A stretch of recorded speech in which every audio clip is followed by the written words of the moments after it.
ارسلان اونجا رو خانم پنچر کرده، بریم کمکش کنیم. بابا تو چقدر حوالی شد یه خانوم ببینی شاخک تکون نخوره. آخه هوا سرده، گناه داره.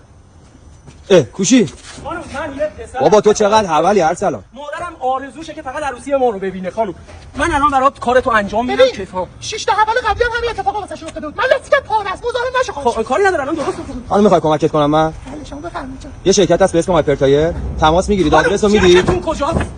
جکتون کجاست؟ نمیفهمی میگم جکم پاره است، جک ندارم، لاستیکم پاره است. هی بگو جکتون کجاست؟ هی نمیدونم فلان. تماس میگیری، آدرس رو میدی، میاد هم لاستیکو عوض میکنه هم براتون نصب میکنه. خانم میگم بذار دو بدید پای تعمیرگاه. یعنی انگار میگم پاره است، مثل قیافت پاره است، نمیتونم بزنم دو تکو.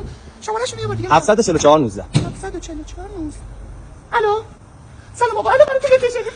خانم میگم تناب نداری، من ماشین رو ببندم به خودم ببرمش تا یه تعمیرگاه. من تناب میخوام چیکار کنم؟ زنگ زدم میام درست کنم ماشینو.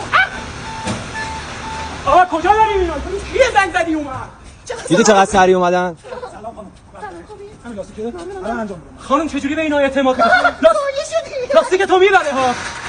تو شماره دادی آره؟ اینا کارشون حرف نداره. الان میتونی ببینی میشه این شماره رو بدی به خانم بگی واحد پشتیبانیه؟ زشته، من از این کارا نمی‌کنم داداش. خب بله لااقل یه ذره کفو من بزنم. تو اصلا چیکاره‌ای؟ من انسان دوستم داداش. بیا پایین بابا این نفر تو نمی‌خوره. تو باشه الان حال نده میرم. اصلا بلد نیست درست کف بزنی. برو پایین.